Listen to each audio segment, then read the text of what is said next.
بسم اللہ الرحمن الرحیم۔ السلام علیکم محترم ناظرین و کرام، امید کرتی ہوں آپ سب خیریت سے ہوں گے۔ میری دعا ہے پروردگار عالم بحق 14 معصومین علیہ السلام آپ سب کو اپنی حفظ و امان میں رکھے، آمین۔ چلیے دیکھتے ہیں آج مولانا صاحب کیا بیان فرماتے ہیں۔ خاتون معاشرے میں اپنا کیا کردار ادا کر سکتی ہے؟ خاتون چند جہت سے، چند زاویوں سے، اینگل سے ایک معاشرے میں اپنا کردار ادا کرتی ہے۔ پہلا کردار اس کا ایک بیٹی کا کردار ہے، دوسرا اس کا کردار ایک زوجہ کا کردار ہے، تیسرا کردار اس کا ایک بیوی کا کردار ہے۔ یہ گھر جو ہوتا ہے یہ نیوکلس ہوتا ہے، یہ گھر ایک ایسی جگہ ہوتی ہے کہ جو پورے معاشرے کو قائم رکھ سکتی ہے۔ اس کے بالکل اپوزٹ جو دوسرا معاشرہ ہے، جو اسلام مخالف معاشرہ ہے، انسانیت مخالف معاشرہ ہے، وہ اس بات کو پروموٹ نہیں کرتا، ترویج نہیں دیتا کہ مطلب ایک خاتون جو ہے وہ اچھی بیٹی ہو، ایک اچھی زوجہ ہو اور ایک اچھی ماں بنے۔ وہ تو اصلا تصور ہی نہیں کرتا، وہ ازدواج کی بات ہی نہیں کرتا۔ بیٹی جوان نہ ہو، وہ کہتے ہیں کہ انڈیپینڈنٹ ہے، گھر سے نکل جائے، بیوی بننے کی ضرورت نہیں ہے کہ خود زندگی گزارے، اور ظاہر ہے جب بیوی نہیں بنے گی تو ماں بھی نہیں بنے گی۔ تو یہ بالکل عین اسلام کے مقابلے میں سسٹم ہے، جبکہ اسلام نے خاتون کو ایک نیوکلیس، ایک کردار دیا ہے کہ جو پورے معاشرے کو بچا سکتی ہے۔ آپ کے سامنے اگر ایک خاتون بہتر ہو خاندان کے اندر، ایک اچھی عورت اگر ہو معاشرے کے اندر، تو وہ پورے معاشرے کو بہت سارے اچھے فرد دے سکتی ہے۔ اب جیسے آپ یہ دیکھیں کہ یہ جو گھر ہے، امام خمینی رضوان اللہ تعالیٰ علیہ کا مشہور جملہ ہے، امام ارشاد فرماتے ہیں، کیا فرماتے ہیں کہ مدینہ میں یہ جو گھر تھا کوچہ بنی ہاشم کا، یہ گھر کچی دیواروں کا گھر تھا، مگر اس نے معاشرے کو دیا کیا؟ یہ جو گھر ہے، یہ جو فاطمی گھر ہے، اس نے معاشرے کو کیا دیا؟ کہا امیر المومنین دیے،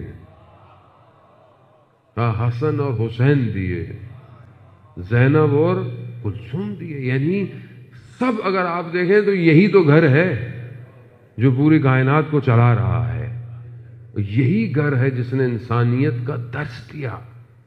اب ایک اگر خاتون اپنا بہترین کردار ادا کرے تو آپ کے سامنے جو ہے وہ کیا لگتا ہے۔ تو آج معاشرے میں یہی پرابلم ہے کہ آج جس سوسائٹی میں ہم رہتے ہیں وہاں خاتون کا کردار کیا ہے اور اس کو کیا بنا دیا گیا ہے۔ کیونکہ بہرحال خاتون جو ہے وہ تاثیر گزار ہے، اس کی جو زندگی ہے وہ معاشرے پر اثر کرتی ہے۔ ایک بے حجاب خاتون کئی لوگوں کو جہنم میں لے کے جاتی ہے، اپنے باپ کو لے کے جا سکتی ہے، اپنے شوہر کو لے کے جا سکتی ہے، اپنی اولاد کو لے کے جا سکتی ہے۔ اسی طرح ایک باحجاب اور باوقار خاتون، با عبادت خاتون اپنے پورے گھرانے کو جنت میں لے کے جا سکتی ہے، لیکن وہ کردار چاہیے۔ اور وہ کردار کہاں سے ملے گا؟ وہ کہیں سے نہیں ملے گا، اسی گھرانے کو دیکھنا پڑے گا آپ کو، کہ آپ سیرت دیکھیں کہ ایک بیٹی ہوتے ہوئے کیا کردار ادا کر رہی ہیں۔ صدر اسلام کے واقعات ہیں، رسول خدا کے اوپر جب کچرا پھینکا جاتا تھا، ان کے اوپر اہانت کی جاتی تھی، وہ کہ چھوٹی سی ہیں مگر اس حالت میں اپنے باپ کا جا کے دفاع کرتی ہیں، اپنے باپ کی مدد کرتی ہیں۔ ذہن موت آسان نہیں ہے۔ اس کے بعد کئی جنگ احد کے تو مشہور واقعات ہیں کہ کچھ خواتین کے ساتھ جا کر بیوی نے مجروحین کی، زخمی لوگوں کی خدمت کی ہے۔ اس کے بعد بلکہ یہ خود جو ہے وہ ابن خلدون جو ہے وہ، یا ابن حدید جو ہے وہ اپنی کتاب میں لکھتا ہے کہ جنگ احد میں جب رسول خدا زخمی ہو کر گر گئے تو خاتون خود گئی ہیں، اپنے بابا کے خون کو صاف کیا، ان کی تلوار کو صاف کیا اور ان کو مدارا کیا۔ یعنی یہ کردار، یعنی ہر طرح کے دور کے اندر اپنا کردار ادا کرنا۔ آج اگر ہم دیکھیں آج کی بیٹی کیا کردار ادا کر رہی ہے، آج ہم اپنی بیٹیوں کی تربیت کیسے کر رہے ہیں؟ کیا آج ہم ایک معاشرے کو ایک اچھا فرد دے رہے ہیں کہ نہیں دے رہے؟ اگر آج ایک اچھی بیٹی کی تربیت کر کر معاشرے کو دے دی جائے تو وہ معاشرے کو سنبھال سکتی ہے، لیکن اس کے بالکل اپوزٹ ہے جو معاشرے میں ہو رہا ہے۔ آج ہم اپنی بیٹی کو کس کی سیرت پر، آج ہماری شادیوں میں، ہمارے ازدواج کے اندر، ہماری خوشیوں میں، یا اگر شادی بھی ہوتی ہے تو صرف حدیث قصہ پڑھ لیتے ہیں ہم، یا ایک منقبت چلا دیتے ہیں کہ علی کے ساتھ ہے زہرا کی شادی، باقی اس بچی کی زندگی میں بی بی زہرا کی سیرت سے ہم اس کو کچھ نہیں دیتے۔ ظاہر ہے وہ ہم کیسے دیں گے؟ جب ہم خود اپنی زندگی میں عمل کریں گے تو دیں گے۔ اور وہ بچی جو ہے وہ گھر کو دیکھ رہی ہوتی ہے۔ بچی کو سکھانے کے لیے آپ کو زبان کے بجائے اپنے عمل سے کردار ادا کرنا ہے۔ اگر ایک ماں خود محرم نامحرم کا خیال رکھتی ہے، اگر ایک ماں خود حجاب کرتی ہے تو بچی کو آپ کو کہنے کی ضرورت نہیں ہے، وہ خود حجاب کرے گی۔ آپ دیکھیں کہ رسول خدا حضرت محمد مصطفیٰ صلی اللہ علیہ وآلہ صلی اللہ علیہ محمد، رسول خدا کی خدمت میں ایک شخص آیا، میاں بیوی آئے اور کہا کہ بہرحال ہم ابھی اولاد نہیں ہیں، ہم اولاد کی تربیت کے لیے کیا کریں؟ تو کہا اولاد کی تربیت کے لیے پہلے اپنی تربیت کرو، یعنی جب تم خود تربیت یافتہ ہوگے تو تمہارے بطن سے تربیت یافتہ چیز باہر آئے گی۔ اس لیے کہا جاتا ہے کہ بہرحال انسان جو ہے وہ جب شادی کی کوشش کرے، لڑکی ڈھونڈے، تو اپنی آنے والی نسل کی ماں ڈھونڈے۔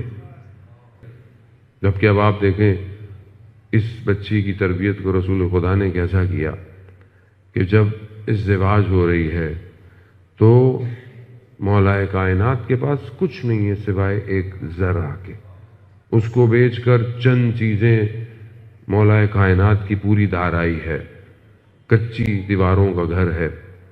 کتنے لوگوں نے اعتراض کیا۔ 3 دن کے بعد روایات کہتی ہیں کہ جب رسول خدا اپنی بیٹی کے گھر گئے تو بیٹی نے بابا سے کہا کہ قریش کی خواتین نے آ کر جو ہے وہ طعنہ زنی کی ہے کہ کیا دیکھا تم نے جو علی سے شادی کی ہے؟ علی کے پاس کیا تھا؟ فقر، کچھ ہے ہی نہیں علی کے پاس۔ کتنے اتنے رشتے تھے جو چیزوں کے لیے، مگر بیوی نے کہا بابا میں نے علی سے بہترین شوہر کسی کو نہیں پایا، علی سے بہترین کسی کو نہیں پایا۔ اس لیے رسول خدا کی بھی سفارش ہے کہ بیٹا میں نے بھی علی سے بہتر نہ علم میں، نہ عبادت میں، نہ حلم میں کسی کو اس قابل پایا کہ وہ تمہارا شوہر بن سکے۔ اور یہ جو میچ ہے، اتنا ہم علی کے ماننے والے ہیں، کیا ہم اپنی بیٹیوں کے لیے ایسے رشتوں کی کہ جو مولا کی سیرت پر چلتے ہوں وہ کردار ڈھونڈ رہے ہیں کہ نہیں ڈھونڈ رہے؟ ہمارا پہلا سوال کیا ہوتا ہے؟ نوکری کیا کرتا ہے، جاب کیا کرتا ہے؟ یہ نہیں پوچھتے دیندار ہے کہ نہیں ہے، یہ نہیں پوچھتے کہ عبادت گزار ہے کہ نہیں ہے، نماز پڑھتا ہے کہ نہیں ہے۔ نہیں ہے، یہ تو سیکنڈری کوسچن ہے مولانا صاحب، یہ کون سی پوچھنے کی بات ہے؟